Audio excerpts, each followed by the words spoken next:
Hello, everybody, and welcome back to the Sideline Eye podcast. You're here for our club preview show, and it's the first one we've had in a couple of weeks due to the Armagh success over the last 2 or 3 weeks. Joining me to look forward to the club games and also Armagh's ladies game against me this week is Tommy Coleman. And as always, this podcast is brought to you in association with McKeever's Teamwear, proud suppliers of all Armagh GA merchandise. So Tommy, we'll start with the club stuff and we'll move on to the ladies' action later on. So to start, we'll talk about the 1A games as we usually do. There's only 3 this weekend. Madden take on Maher on Friday night while Clevie host Crossmaglen. And also coming up on Sunday, Harps take on Maher at 4 o'clock Sunday evening. So I suppose the big one here is Clevie and Cross. Cross have ended Clevie's championship run the last 2 seasons. Clevie, we've spoke about them on the podcast before, that we feel that they can push on and really do something this year. They're top of the league. They beat Madden last week, who were sort of their, top contenders for a stage. They've beat Crossmaglen before, so this is a huge game for Clevie and for Cross as well. Yeah, it is. We've made no secret. I think we're both of great admiration for Clevie.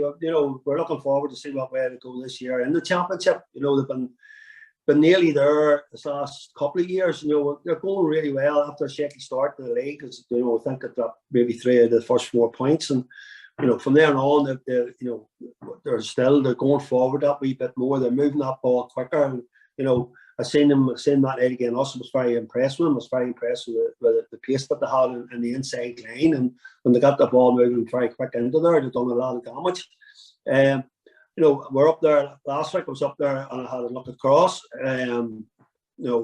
Beat us handy enough to tell you the truth. But they were playing against the wind and they went into a lead, and they were looking at the scoring a couple of goals before we got a grip on the game. But they had young Danny O'Callaghan and Fitzpatrick and Keelan Finnegan.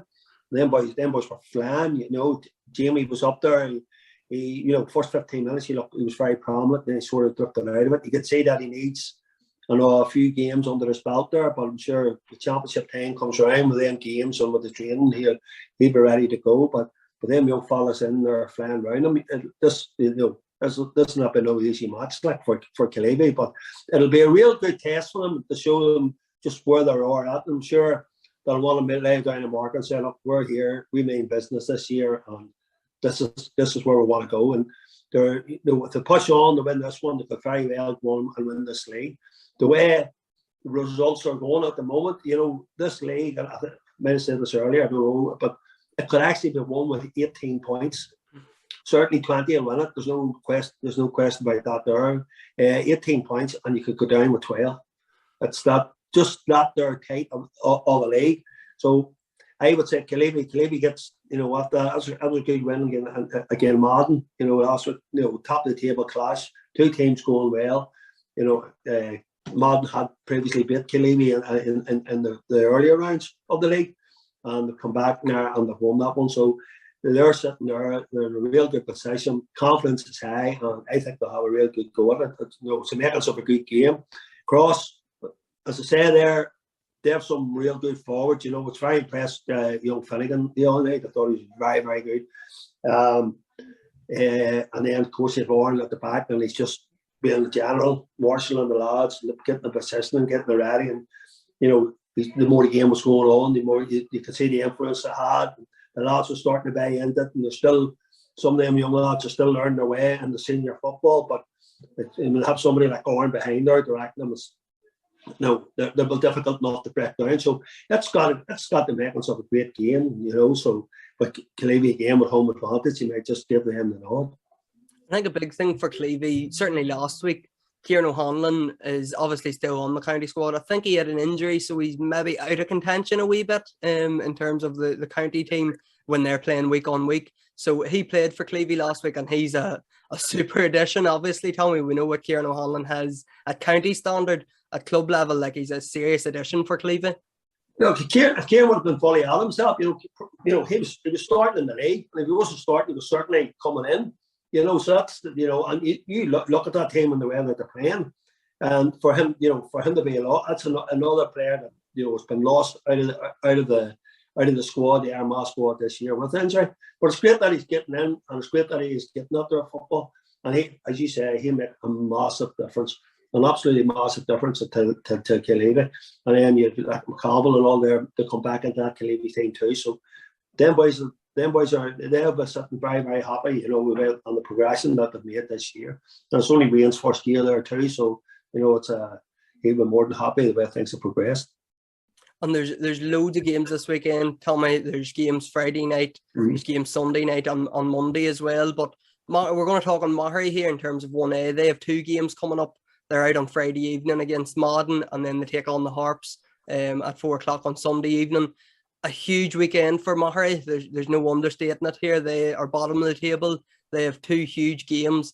They need the points, and obviously we're talking about O'Hanlon being available. They don't have the county men. We've seen obviously Aidan Falker plays for Armagh.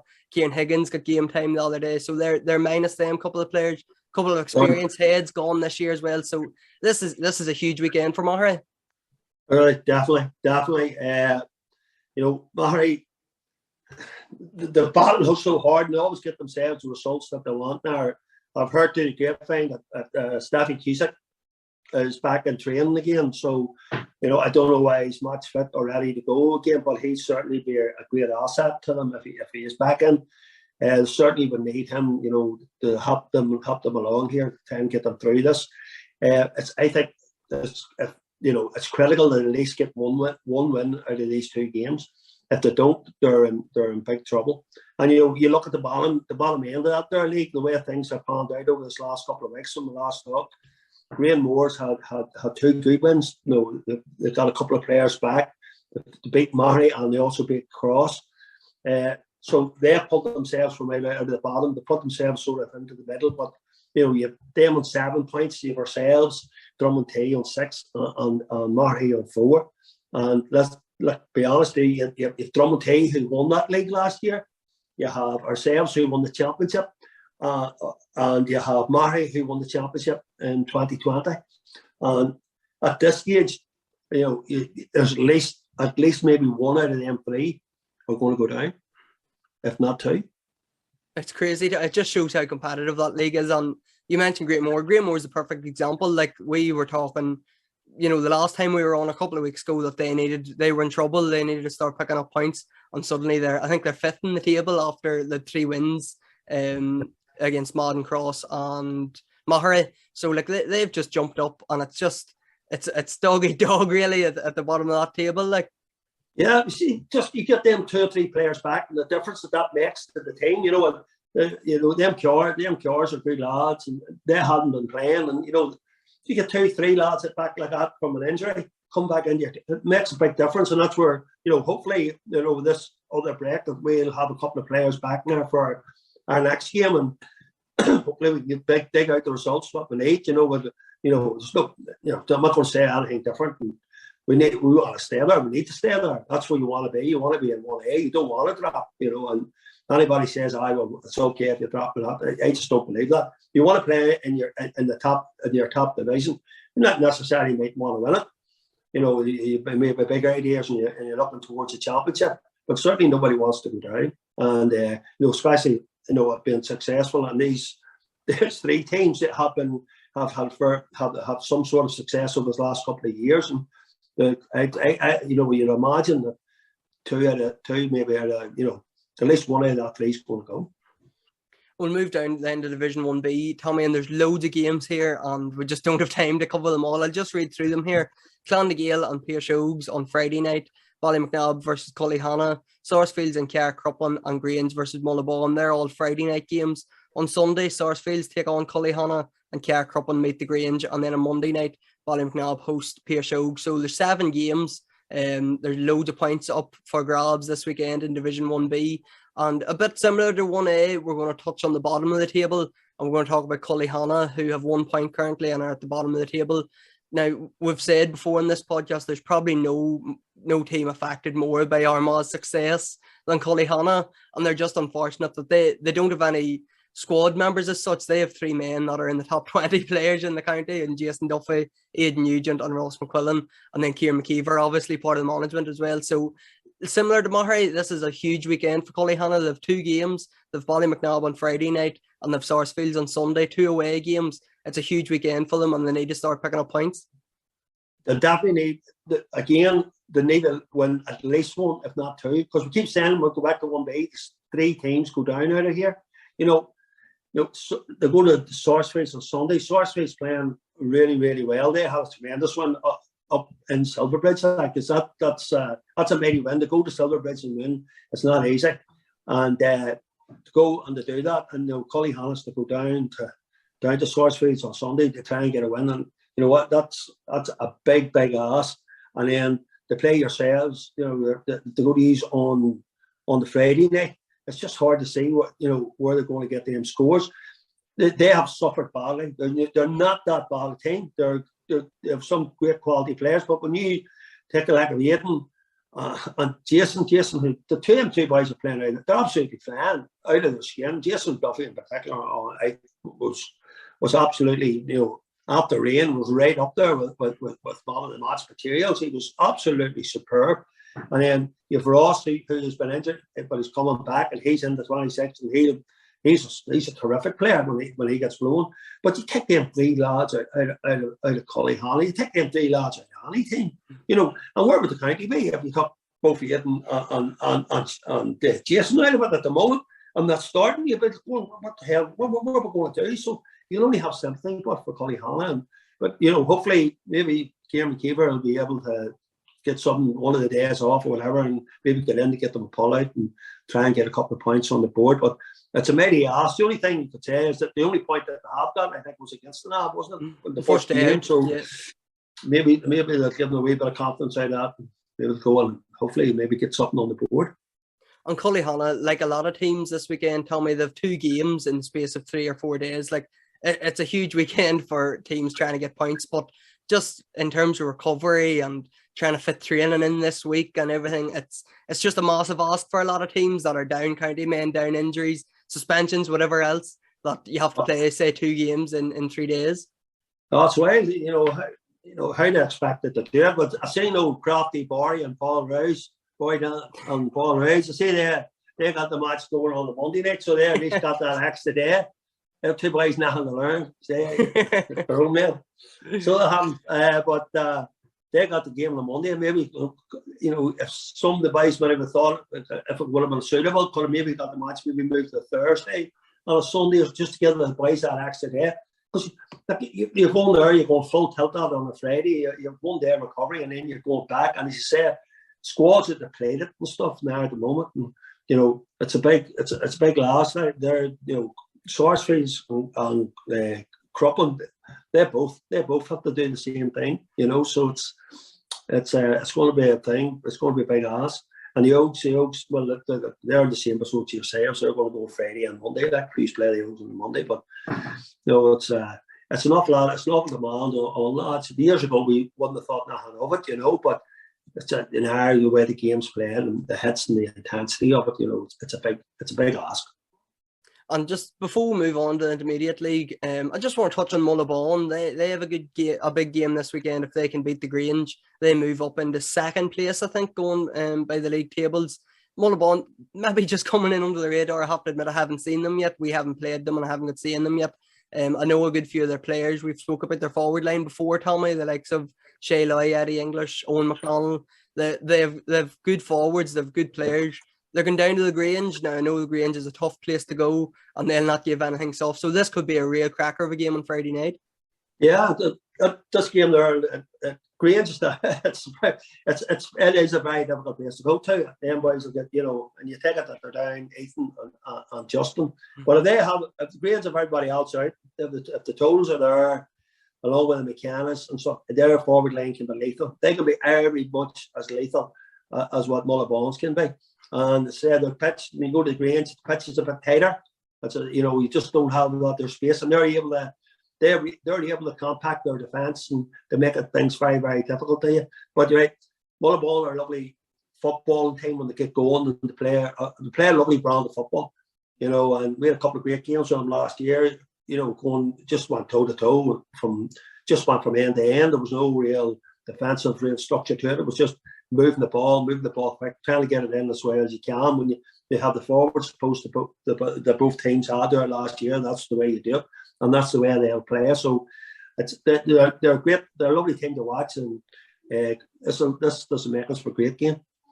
We'll move down to Division 2A then. There's only one game in Division 1A. It's Armagh and Wolf Tones. They play on Friday night. And this could be as even a game as there is this weekend. Both teams are level with 7 points on the board. And just reading through Armagh's form, Tommy, they've had 5 home games this year and they've won 4 of them. And we've spoke numerous times in the podcast how we're talking about the Grange. Armagh is an even tougher place to go. So this is a big test for Wolf Tones, and they need the points because they're dropping into second from bottom if they lose this. Yeah.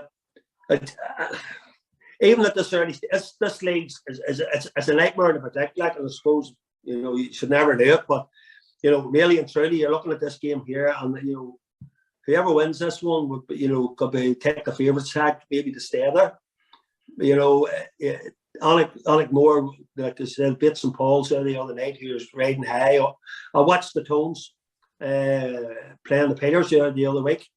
Peters looked the more likely for fast periods of the match, got themselves in front, sat back, and the Tones, even with the man sent off, went on the attack, made the ball forward, and once they got that momentum, they played really well.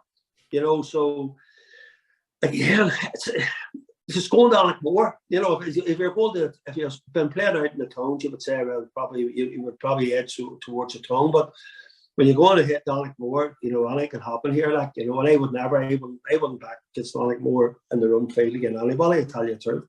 So this is great burn. It's just, it's tight to call, but again, the home advantage might just edge it for them.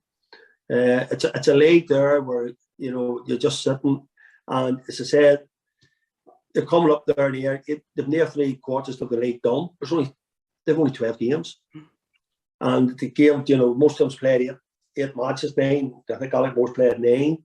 So they'll be into the 10th one. So like it's wild that you come to there quick. We were talking about how quick this here league is just about to come in, and it'll be competitive. You'll not know who'll be winning this league, or who'll be coming up, and probably who'll not going down until the last match. And down to 2B then, Tommy, there's 4 games here. 3 of them's Friday night. Ballyhagan hosts Clonmore, Tiernoak take on Cullaville, and Balik take on Forkhill on Friday night, while Cross Sackins hosts Katy on Sunday.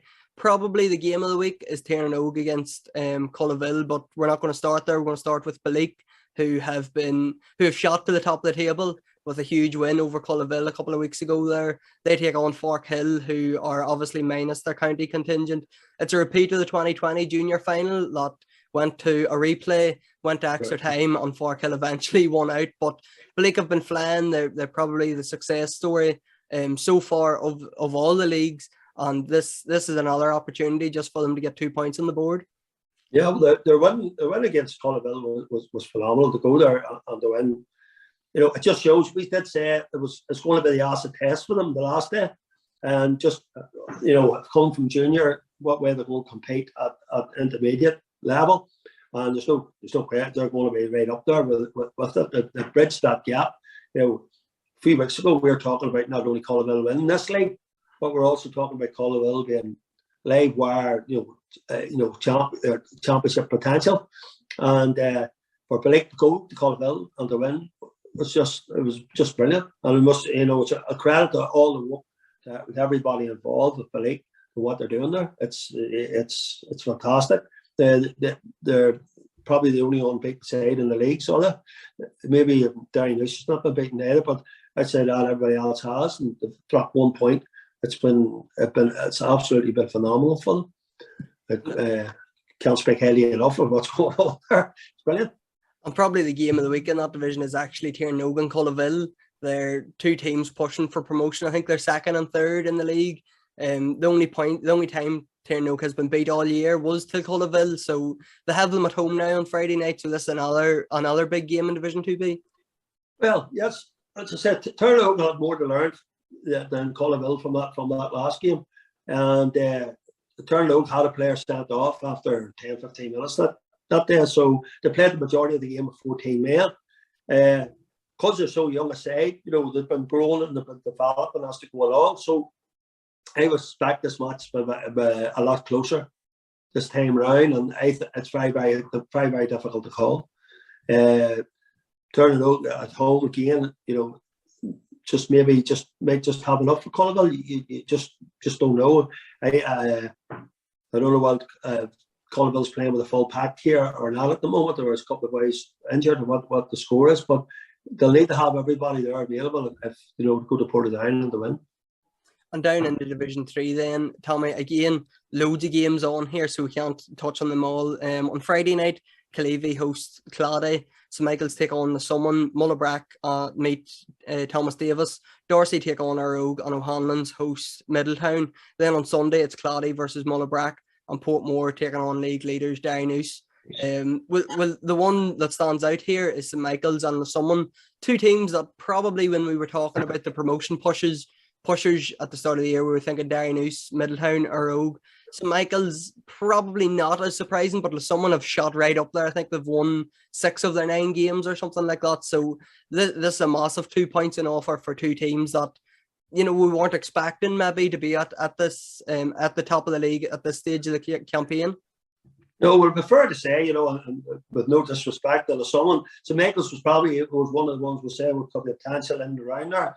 But the Summon have come, really, and they've got on a real good run. Yeah, I said that 1-6 through 1, and St Michael's, this is a great opportunity. If they beat St Michael's, they have to go there now, which again, it'll be tough enough. But if they do manage to win that, they'll go joint second, which was tremendous achievement for them. I'm sure they're flying high. Their pitch is another small pitch. There's someone when you go there, it's so probably making use of that there. And when teams have won those places like that, they'll just find it difficult maybe to adjust from week to week. Whereas if you're in them and you know how to play your pitch, it makes it's a big advantage. But it's not taking that away from them. They've done a real super job, and if they can go to St Michael's and if they can get a result on Friday night, it puts them in a real strong position. They put them into joint second, and it's come from really nowhere, as you said, to get up in there. It's brilliant. Well, as usual, we'll be covering all them games with match reports, our podcast, and our league table updates, our results updates, coming in as soon as possible on Friday evening, and match reports on Saturday morning. But tell me, we're going to move on to a bit more of county action coming up this weekend. It's the Armagh ladies that are out in action. The 3 in a row Ulster champions, going into the All-Ireland series now for the first round. Doesn't get any tougher than meeting the All-Ireland champions in the first round of the All-Ireland, but it's a big game for Armagh. They have a lot of momentum coming in now after the disappointment of losing the league. They won Ulster. We spoke about them winning Ulster a couple of weeks ago. Their never say die attitude. They're battling back to win it from the death twice. They're carrying good momentum into this weekend. Oh, they are. They definitely are, and everything. They seem to be very, very good in the camp. Like, Ireland comes home and how to go next thing. That's it. Everything's dead on. So there's no talk. There's no hand. They seem to have a real strong knit bond there, where there's nothing. They're tight. They're real tight, and that's a great saying.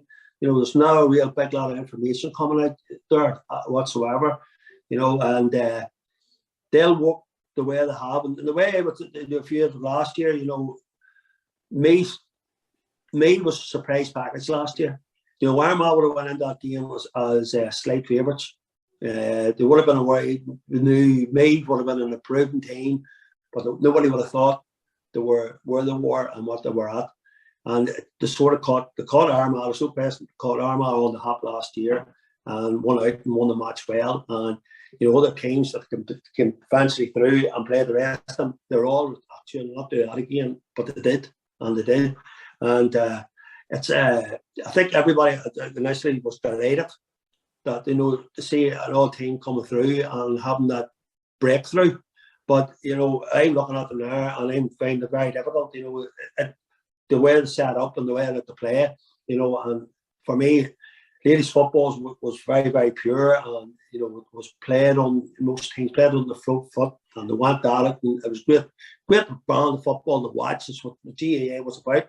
But the way we were playing there, they look to me, you know, and I don't want to say it, they look worse than the Donegal men's side. How negative it is at times. Like you know, they're going 3-4-3-4. Everybody's behind the ball, and you know, they come down and the fancy overturn you, and then they come out. They have 2 or 3 class players, and they're able to do it when they have Vicky Wall and Emma Dugan and Stacey Grimes. Now, one of them, they're great pace and come out at pace, and that's where they can deliver out their scores. But Armagh, you know, was suckered into it somewhat last year, and you know, repeatedly carried the ball into the tackle, got overturned, out the wind, give it the ball, got the scores, and that's how they were beaten. But I think you know, Armagh will learn from last year, and I think you know, for me, this match definitely they'll have to move the ball quick. You know, if we get in, you know, if they get that ball and they're looking up, because the pace that Armagh has in that forward line is second to none. There's not another team in Ireland, I don't think, is the pace that they have. You know, you've like Aoife McCoy up in there, Amy Mackin up in there.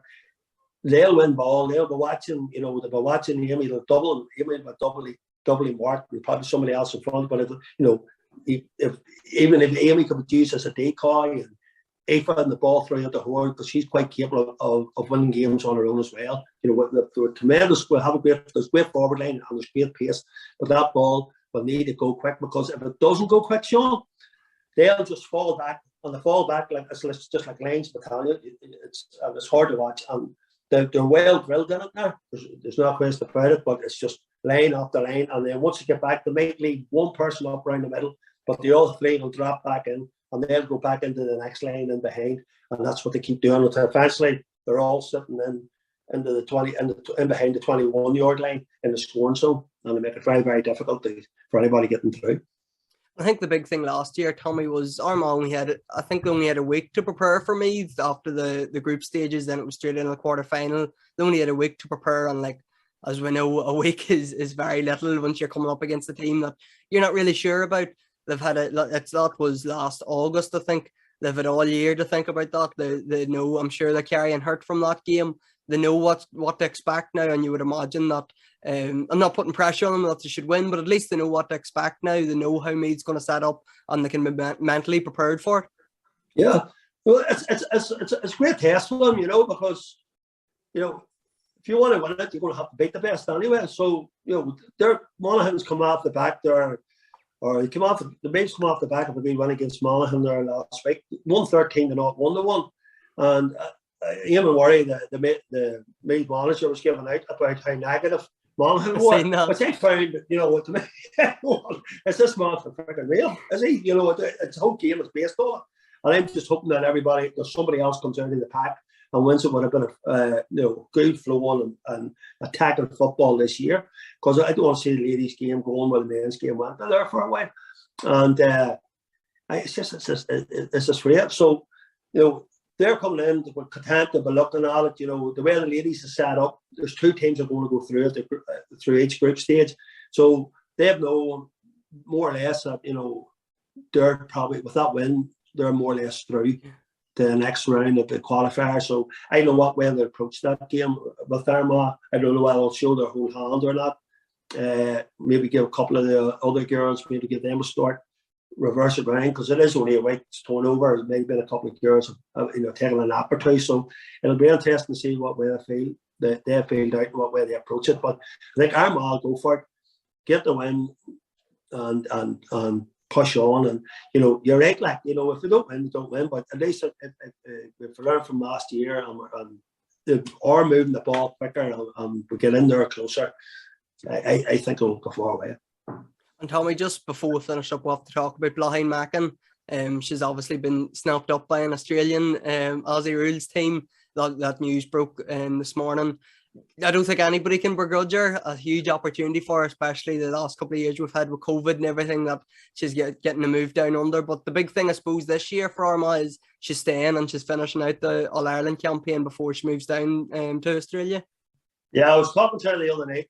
She said she wasn't going anywhere until the season was over, But look, listen, she's just a great girl. I'm delighted. I am absolutely delighted for her. What an opportunity, and what an opportunity for any young person, to get this, to go out and play a sport at a professional level, to get the training and a whole new. So you're going out to a whole new world, and it's a new experience. And now's the time for she's the right age now, and the right about go and try it. If you don't like it, you get home in the plane, that's it. But it's something there, we can't do 5, 6, 7, 8 years down the line. Now's the time to do it out and have a good crack at it. And I fair play to anybody who does it. I know I don't understand the negative people about it who have come out and spoke out against girls going out and boys going out to Australia, going out to better themselves. At the end of the day, we're an amateur sport here, and if somebody gets the opportunity to go and play a professional sport and get money to do something for what they love to do, why not? And why should we hold them here? I'm delighted for her. Absolutely delighted for her. Delighted for their family and the whole lot. And you know what? I think Brahim will be a huge success out there. She's one of the most grounded people that you'll ever meet. When you give her instruction, it's never questioned. She'll do whatever you ask her to do. She'll make run by. Is this what you want me to do again? I just can't be clear. That's all she'll do. It wouldn't matter where you ask her to play it, she play it, and she doesn't question. She's a great attitude, both on and off the field. And she's a great person. I think it's a credit to Mick and Freda, the way they brought all the girls and the fellas through. They're just great people. And Brahim will be a huge success in Australia. I have no question. There's no doubt in my mind about that there. And she's going out. Sinead McGoldrick from Dublin will be our teammate out there. Lauren McGee was out there. Lauren's decided not to go this year, the Dublin midfielder. But Sinead McGoldrick's going back out again once the Dublin campaign. So she'll have good friendships out there. And as I said, Cora's went out. Cora Staunton's been out there. Braid Stacks went out. Sarah Rowe. The Kelly sisters. So there's numerous girls that have been out there, and they've made a big impact on it. And just the more these girls go out and the more impact that they make, you can see more girls leaving and heading out. But look, what an opportunity to go to Australia at a young age, and it's great. And as I said, the lads been out there too, and some of them say a couple of lads going out, a bit of negative press about them going out to America. But young fellas, why wouldn't they go out for the summer? Why wouldn't they go out and play a bit of football and enjoy themselves? There's only a small window of opportunity for to do it. They're at the age now where they're able to do it. They're not married, no family, they're not in a job, university, just out of university. Go and enjoy your summer, go and play a bit of football, get a job out there and have a good holiday. And I think it's great for young people. So I wish Blaine all the best moving down to Australia, but hopefully she'll get a bit more action for Armagh over the next weeks and months before she moves down under. Tommy, it was great hearing your thoughts on all the club stuff coming up this weekend, and of course the ladies kicking off their campaign on Sunday in Longford at 3:45. So brilliant to have you on, Tommy, and thanks again. Thanks very much. And Sean, just before I go, I'd like to give a wee shout out to my good friend Jay. Hope all's well with him, and I know that he'll be rooting for Armagh ladies especially Armagh on Sunday. All right, thanks, Sean. Brilliant, thanks, Tommy. Cheers.